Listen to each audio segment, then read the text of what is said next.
بسم اللہ الرحمن الرحیم۔ واقعہ کربلا کے صحیح واقعات۔ ہر سال محرم جب بھی آتا ہے، غالباً خاص سیاسی مقاصد کے لیے واقعات کربلا کی رونے رلانے والی بہت سی ایسی کہانیوں سے جلسوں، تقریروں اور محافل کا رنگ جمایا جاتا ہے، جن کا ثبوت اوراق کی تاریخ پر سخت مخدوش اور مشکوک ہے، کیونکہ جس راوی کے ذریعے ہماری تاریخ میں یہ رواج پا گئی ہیں وہ ایک داستان گو ابو محنف لوط بن یحییٰ المتوفیٰ 175 ہجری تھا، جو ایک کٹر قسم کا دروغ گو غالی رافضی بتایا جاتا ہے، جیسا کہ رجال حدیث اور بعض تاریخ کی کتابوں میں تفصیلاً موجود ہے۔ میزان الاعتدال صفحہ نمبر 19 جلد نمبر 4، طبع جدید، لسان المیزان، الاصابہ صفحہ نمبر 17 جلد نمبر 6، البداہیہ والنہایہ صفحہ نمبر 202 جلد نمبر 8 وغیرہ۔ اس واقعے کی سب سے مفصل تفسیر سیدنا حسین بن علی رضی اللہ تعالی عنہ کے پوتے حضرت ابو جعفر محمد باقر رحمہ اللہ، جو حضرت زین العابدین علی بن حسین کے فرزند ارجمند اور اثنا عشرہ شیعہ حضرات کے ایک امام معصوم ہیں، کی زبانی تہذیب التہذیب 8ویں صدی ہجری کے محدث حافظ ابن حجر عسقلانی رحمہ اللہ کی تعلیف میں مذکور ہے۔ اگرچہ حضرت باقر رحمہ اللہ خود اس حادثے کے وقت موجود نہ تھے، مگر ظاہر ہے کہ انہوں نے یہ سب کچھ اپنے والد محترم سے سنا ہوگا، جو اول سے آخر تک اس میں موجود رہے اور تمام صورت حالات کا اپنی آنکھوں سے مشاہدہ کیا۔ بڑی خصوصیت اس روایت کی یہ ہے کہ بہت حد تک جذباتی رنگ آمیزی سے پاک اور مرخانہ طرز بیان کی حامل ہے۔ پھر یہ کہ ایسے شخص کے اس سوال کے جواب میں جو اہل بیت کی پارٹی کا ہے، آپ مجھ سے واقعہ کربلا کو اس انداز سے بیان فرمائیے گویا کہ میں خود وہاں موجود ہوں، یہ سوال کیا جاتا ہے۔ یہ نہیں ہو سکتا کہ حضرت موصوف نے کوئی ضروری بات چھوڑ دی ہو یا عقیدت کے شراوی نے اس میں قطر بیونت کی ہو۔ غالباً یہی بات ہے کہ تہذیب و تہذیب میں اس روایت کا انتخاب کیا گیا ہے۔ واقعہ یہ ہے کہ اس سے اس حادثے کے حد و حال نمایاں طور پر واضح ہو جاتے ہیں۔ روایت حضرت ابو جعفر باقر رحمہ اللہ۔ روایت کے راوی عمار دہنی نے کہا کہ میں نے محمد بن علی بن حسین سے عرض کیا کہ آپ مجھ سے واقعہ قتل حسین رضی اللہ تعالیٰ عنہ ایسے انداز سے بیان فرمائیں کہ گویا میں وہاں موجود تھا اور یہ سب میرے سامنے ہو رہا ہے۔ اس پر حضرت محمد باقر رحمہ اللہ نے فرمایا کہ امیر معاویہ رضی اللہ تعالیٰ عنہ کے انتقال کے وقت ولید بن عتبہ بن ابی سفیان، جو سیدنا معاویہ رضی اللہ عنہ کا بھتیجا اور یزید کا چچیرا بھائی تھا، مدینہ منورہ کا گورنر تھا۔ ولید نے حسب دستور سیدنا حسین رضی اللہ تعالیٰ عنہ کو پیغام بھیجا کہ ان سے نئے امیر یزید کے لیے بیعت لیں۔ سیدنا حسین رضی اللہ تعالیٰ عنہ نے جواب دیا کہ سرے دست آپ سوچنے کی مہلت دیں، اس بارے میں نرمی اختیار فرمائیں۔ ولید نے ان کو مہلت دے دی۔ سیدنا حسین رضی اللہ تعالیٰ عنہ مہلت پا کر مکہ معظمہ تشریف لے گئے۔ جب کوفے والوں کو اس کا پتہ چلا کہ حضرت تو مکہ مکرمہ پہنچ گئے ہیں، تو انہوں نے اپنے مقاصد سیدنا حسین رضی اللہ تعالیٰ عنہ کی خدمت میں روانہ کیے۔ ان سے درخواست کی کہ آپ کوفہ تشریف لے آئیں، ہم اب آپ ہی کے ہو گئے ہیں، ہم لوگ یزید کی بیعت سے منحرف ہیں، ہم نے گورنر کوفہ کے پیچھے جمعہ پڑھنا بھی چھوڑ دیا ہے۔ اس وقت نعمان بن بشیر انصاری یزید کی طرف سے کوفہ کے گورنر تھے۔ جب اہل کوفہ کی طرف سے اس قسم کی درخواستیں آئیں تو سیدنا حسین رضی اللہ تعالیٰ عنہ نے اپنے چچیرے بھائی مسلم بن عقیل رحمہ اللہ کو کوفہ بھیجنے کا پروگرام بنایا تاکہ وہ کوفہ جائیں اور وہاں جا کر صورتحال کا اچھی طرح جائزہ لیں۔ اگر اہل کوفہ کے بیانات میں کوئی صداقت پائیں تو خود بھی کوفہ پہنچ جائیں گے۔ حضرت مسلم رحمہ اللہ کے کوفہ کو روانگی۔ قرارداد کے مطابق حضرت مسلم رحمہ اللہ مکہ مکرمہ سے پہلے مدینہ منورہ پہنچے۔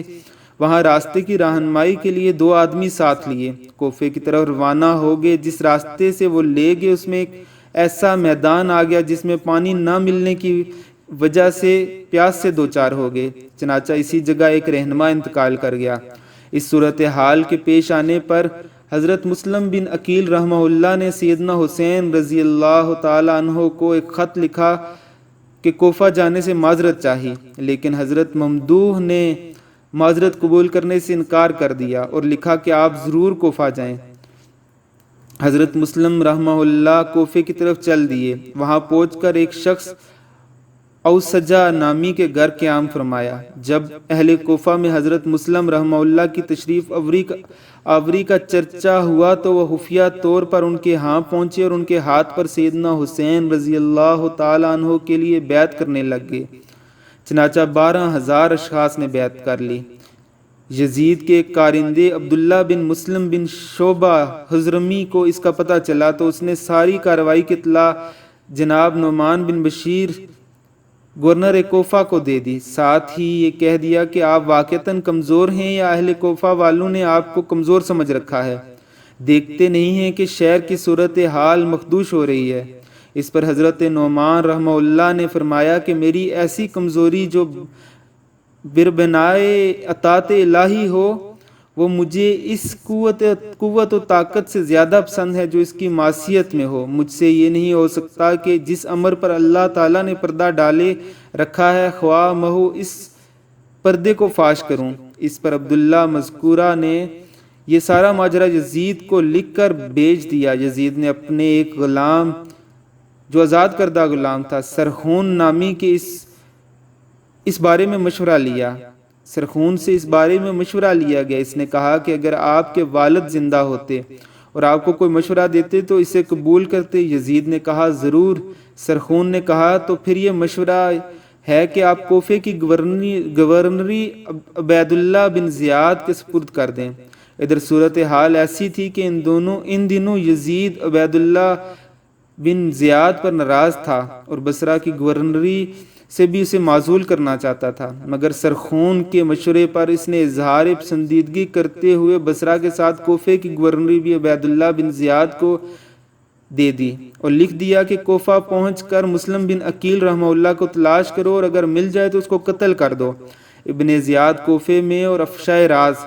اس حکم کی بنا پر عبید اللہ بصرہ کے چند سرکردہ لوگوں کے ہمراہ اس حالت میں کوفہ پہنچا کہ اس نے ڈھانٹا باندھ رکھا تھا تاکہ اسے کوئی پہچان نہ سکے۔ وہ اہل کوفہ کی جس مجلس سے گزرتا اس پر سلام کہتا اور وہ سیدنا حسین رضی اللہ تعالیٰ عنہ سمجھ کر وعلیکم السلام یا ابن رسول اللہ کے رسول کے بیٹے آپ پر بھی سلام سے جواب دیتے۔ اسی طرح سلام کہتا اور جواب لیتا ہوا وہ قصر امارت میں پہنچ گیا۔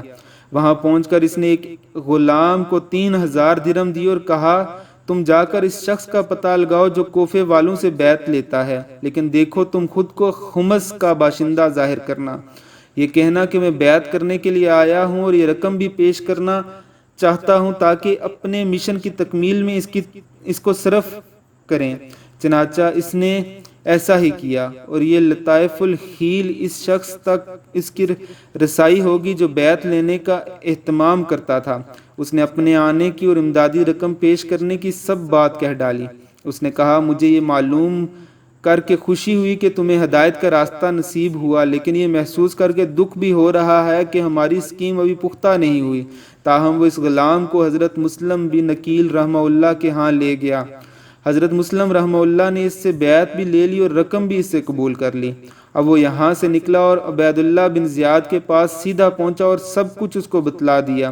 ادھر حضرت مسلم رحمہ اللہ عبید اللہ کی کوفے میں آمد کے بعد اوسجا کے گھر چھوڑ کر ہانی بن عروہ مرادی کے مکان پر فروکاش ہوئے اور سیدنا حسین رضی اللہ تعالیٰ عنہ کی خدمت میں خط لکھ بھیجا کہ 12,000 کی تعداد میں ہماری لوگوں نے بیعت کر لی ہے، آپ کوفہ تشریف لے آئیں۔ اور یہاں یہ ہوا کہ جب عبید اللہ کو پتہ چلا کہ مسلم رحمہ اللہ ہانی کے مکان پر ہیں تو اس نے کوفہ کے سرکردہ لوگوں سے کہا کہ کیا بات ہے کہ ہانی ہمارے پاس نہیں آئے۔ اس پر حاضرین سے ایک شخص محمد بن اشس چند ہمراہیوں کے ساتھ ہانی کے ہاں گیا تو وہ اپنے دروازے پر موجود تھے۔ اشس نے کہا کہ گورنر صاحب آپ کو یاد فرماتے ہیں، آپ کے اب تک نہ حاضر ہونے کو بہت محسوس کرتے ہیں، لہٰذا آپ کو چلنا چاہیے۔ چنانچہ ان کے زور دینے پر ہانی ان کے ساتھ ہو لی اور وہ عبید اللہ کے پاس پہنچے۔ اتفاق سے اس وقت قاضی شریح بھی ابن زیاد کے پاس موجود تھے۔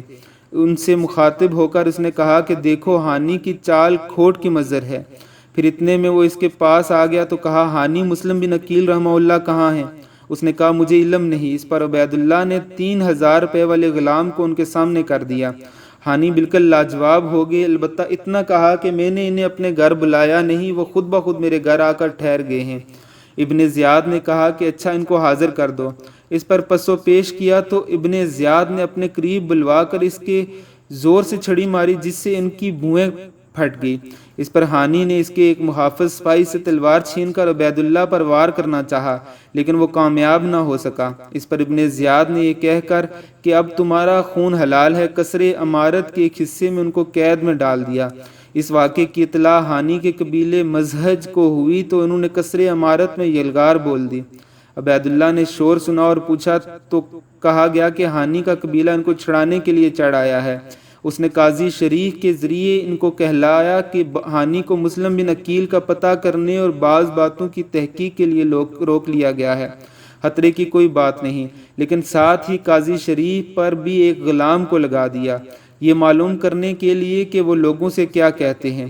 قاضی شریف لوگوں کی طرف جاتے ہوئے ہانی کے پاس سے گزرے تو اس نے قاضی صاحب سے کہا کہ میرے بارے میں اللہ سے ڈرنا، ابن زیاد میرے قتل کے در پہ ہے۔ تاہم قاضی شریف نے ہجوم کو ابن زیاد والی بات کہہ کر مطمئن کر دیا۔ لوگ بھی یہ سمجھ کر مطمئن ہو گئے کہ ہانی کو کوئی خطرہ نہیں۔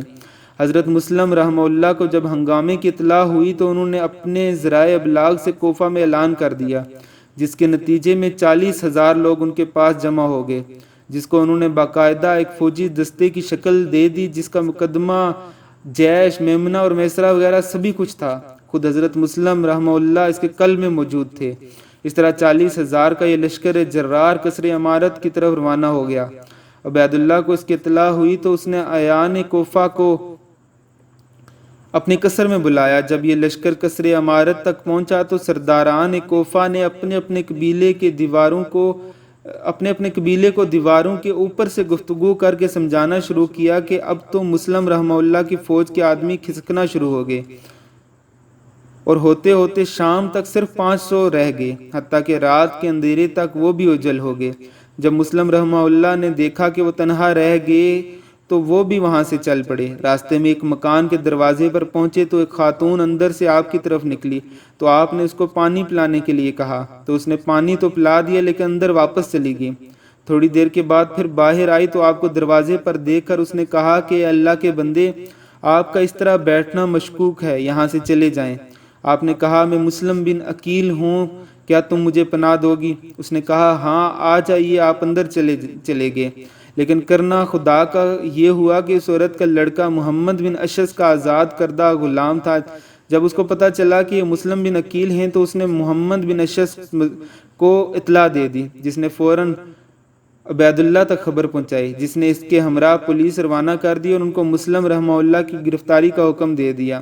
پولیس نے جا کر مکان کا محاصرہ کر لیا۔ انہوں نے محاصرہ پایا تو تلوار سونت کر نکل آئے اور پولیس سے مقابلے کی ٹھان لی، یعنی مسلم بن عقیل نے، لیکن ابن اشعث نے ان کو روک کر کہا کہ میں ذمہ دار ہوں، آپ محفوظ رہیں گے۔ پس وہ مسلم کو ابن زیاد کے پاس پکڑ کر لے گئے۔ چنانچہ ابن زیاد کے حکم سے قصر امارت کی چھت پر لے جا کر مسلم بن عقیل رحمہ اللہ کو قتل کر دیا گیا۔ انا للہ و انا الیہ راجعون، اور ان کی لاش بازار میں لوگوں کے سامنے پھینک دی گئی۔ اس کے حکم سے ہانی کو کوڑے کرکٹ کی جگہ تک سیٹتے ہوئے لے جا کر سولی دے دی گئی، یعنی مسلم بن عقیل کو بھی شہید کر دیا گیا اور ہانی کو بھی۔ ادھر تو کوفے میں یہ تک ہو گیا۔ دوسری طرف سیدنا حسین رضی اللہ تعالیٰ عنہ کی روانگی کوفے کی طرف۔ ادھر مسلم رحمہ اللہ چونکہ خط لکھ چکے تھے کہ 12,000 اہل کوفہ نے بیعت کر لی ہے، سیدنا حسین رضی اللہ تعالیٰ عنہ جلد از جلد تشریف لے آئیں۔ سیدنا حسین رضی اللہ تعالیٰ عنہ مکہ مکرمہ سے کوفے کی طرف روانہ ہو گئے۔ آپ قادسیہ سے صرف 3 میل کے فاصلے پر تھے کہ حر بن یزید تمیمی سیدنا حسین رضی اللہ تعالیٰ عنہ کے قافلے کو ملا۔ اس نے کہا کہاں تشریف لے جا رہے ہیں؟ آپ نے فرمایا کہ کوفہ۔ اس نے کہا کہ وہاں تو کسی خیر کی توقع نہیں، آپ کو یہاں سے ہی واپس ہو جانا چاہیے۔ پھر کوفیوں کی بے وفائی اور حضرت مسلم بن عقیل رحمہ اللہ کے قتل کی پوری روداد آپ کو سنائی۔ سارا قصہ سن کر سیدنا حسین رضی اللہ تعالیٰ عنہ نے تو واپسی کا ارادہ کر لیا، لیکن مسلم رحمہ اللہ کے بھائیوں نے یہ کہہ کر واپس جانے سے انکار کر دیا کہ ہم مسلم رحمہ اللہ کا بدلہ لیں گے یا خود بھی مارے جائیں گے۔ اس پر سیدنا حسین رضی اللہ تعالیٰ عنہ نے فرمایا کہ تمہارے بغیر میں جی کر کیا کروں گا۔ اب وہ سب کوفے کی طرف روانہ ہو گئے۔ جب آپ کو ابن زیاد کی فوج کا ہر اول دستہ نظر آیا تو آپ نے کربلا کا رخ کر لیا، وہاں جا کر ایسی جگہ پڑاؤ ڈالا جہاں ایک ہی طرف سے جنگ کی جا سکتی تھی، چنانچہ خیمے نصب کر لیے۔ اس وقت آپ کے ساتھ 45 سوار اور 100 کے قریب پیدل تھے۔ دریں اثنا عبید اللہ بن زیاد نے عمر بن سعد کو، جو کوفے کا گورنر تھا، بلایا اور اس سے کہا کہ اس شخص حسین بن علی رضی اللہ تعالیٰ عنہ کے معاملے میں میری مدد کریں۔ اس نے کہا کہ مجھے تو معاف ہی رکھیے۔ ابن زیاد نہ مانا۔ اس پر عمر بن سعد نے کہا کہ اب پھر ایک شب سوچنے کی مہلت تو دے دیجئے۔ اس نے کہا ٹھیک ہے، سوچ لو۔ ابن سعد نے رات بھر سوچنے کے بعد صبح کو آمادگی کی اطلاع دے دی۔ اب عمر بن سعد سیدنا حسین رضی اللہ تعالیٰ عنہ کی خدمت میں حاضر ہوا۔ حضرت نے اس کے سامنے یہ تجویز رکھی کہ دیکھو، 3 باتوں میں سے ایک بات منظور کر لو، یا تو مجھے کسی اسلامی سرحد پر چلے جانے دو، یا مجھے موقع دو کہ میں براہ راست یزید کے پاس پہنچ جاؤں، یا پھر یہ کہ جہاں سے آیا ہوں وہیں واپس چلا جاؤں۔ ابن سعد نے یہ تجویزیں خود منظور کر کے ابن زیاد کو بھیج دی۔ اس نے لکھا ہمیں یہ منظور نہیں ہے، بس ایک ہی بات ہے کہ حسین بن علی رضی اللہ تعالیٰ عنہ یزید کے لیے میری بیعت کریں۔ ابن سعد نے یہی بات سیدنا حسین رضی اللہ تعالیٰ عنہ تک پہنچا دی۔ انہوں نے فرمایا ایسا نہیں ہو سکتا۔ اس پر آپس میں لڑائی چھڑ گئی اور حضرت کے سب ساتھی مظلومانہ شہید ہو گئے، جس میں 10 سے کچھ اوپر نوجوان کے گھر کے تھے۔ اسی اثنا میں ایک تیر آیا جو حضرت کے چھوٹے بچے پر لگا جو گود میں تھا۔ آپ رضی اللہ تعالیٰ عنہ اس سے خون پونچھ رہے تھے اور فرما رہے تھے اللہ ہمارے اور ایسے لوگوں کے درمیان فیصلہ فرما جنہوں نے پہلے لکھ کر ہمیں بلوایا کہ ہم آپ کی مدد کریں گے، پھر اب ہمیں قتل کر رہے ہیں۔ اس کے بعد خود تلوار ہاتھ میں لی مردانہ وار مقابلہ کیا اور لڑتے لڑتے شہید ہو گئے رضی اللہ تعالیٰ عنہ۔ اور یہ شخص جس کے ہاتھ سے حضرت حسین رضی اللہ تعالیٰ عنہ شہید ہوئے قبیلہ مزہج کا آدمی تھا، اگرچہ اس بارے میں دوسرے اقوال بھی متعلقہ تاریخوں میں مذکور ہیں۔ مزہج ہانی کہ وہی قبیلہ تھا جس نے قصر عمارت پر چڑھ کر ہانی کو چڑھائی کر دی تھی۔ یہ شخص حضرت کا سر تن سے جدا کر کے ابن زیاد کے پاس لے گیا۔ اس نے اس شخص کو آپ کا سر مبارک دے کر یزید کے پاس بھیج دیا، جہاں جا کر یزید کے سامنے رکھ دیا۔ ادھر ابن سعد بھی سیدنا حسین رضی اللہ تعالی عنہ کے اہل خانہ کو لے کر ابن زیاد کے پاس پہنچ گیا۔ اس کا صرف ایک لڑکا بچا تھا، وہ بچہ علی بن حسین زین العابدین رحمہ اللہ تھے اور روایت کے راوی ابو جعفر الباقر کے والد تھے۔ یہ عورتوں کے ساتھ اور بیمار تھے۔ ابن زیاد نے حکم دیا کہ اس بچے کو بھی قتل کر دیا جائے۔ اس پر ان کی پھپھی زینب بنت علی اس کے اوپر گر پڑی اور فرمایا کہ جب تک میں قتل نہ ہو جاؤں اس بچے کو قتل نہ ہونے دوں گی۔ اس صورتحال کے نتیجے میں ابن زیاد نے اپنا یہ حکم واپس لے لیا اور بعد اسیران جنگ کو یزید کے پاس بھیج دیا۔ جب سیدنا حسین رضی اللہ تعالیٰ عنہ کے بچے کچھے یہ افراد خانہ یزید کے دربار میں پہنچے تو چند درباریوں نے حسب دستور یزید کو تہنیت فتح پیش کی۔ ان میں سے ایک شخص نے یہاں تک جسارت کر ڈالی کہ ایک لڑکی کی طرح اشارہ کر کے کہا کہ امیر المومنین یہ مجھے دے دیجئے۔ یہ سن کر حضرت زینب بنت علی رضی اللہ تعالی عنہما نے کہا کہ باخدا یہ نہیں ہو سکتا، بجز اس صورت کے کہ یزید دین الہی سے نکل جائے۔ پھر اس شخص نے دوبارہ کہا تو یزید نے اسے ڈانٹ دیا۔ اس کے بعد یزید نے ان سب کو محل سرا میں بھیج دیا، پھر ان کو تیار کروا کے مدینہ منورہ روانہ کر دیا۔ جب جناب ابو جعفر باقر رحمہ اللہ کا بیان ختم ہو گیا ہے۔ حافظ ابن حجر رحمہ اللہ الاصابہ صفحہ نمبر 17 جلد نمبر 6 سیدنا حسین رضی اللہ عنہ کے تذکرے میں اس روایت کے بعد لکھتے ہیں کہ چند تاریخ نویسوں نے مقتل حسین رضی اللہ تعالیٰ عنہ کے بارے میں مستقل کتابیں لکھی ہیں، جن میں رتب و یابس غلط صحیح سب کچھ بھر دیا گیا ہے، لیکن جس قدر یہ قصہ میں نے ذکر کیا ہے یہی کافی ہے۔ اللہ تعالی ہم سب کو صحابہ کرام اور اہل بیت عظام کے راستے پر چلنے کی توفیق عطا فرمائے۔ اللہم صلی علی محمد وعلی آل محمد کما صلیت علی ابراہیم وعلی آل ابراہیم انک حمید مجید۔ اللہم بارک علی محمد وعلی آل محمد کما بارکت علی ابراہیم وعلی آل ابراہیم انک حمید مجید۔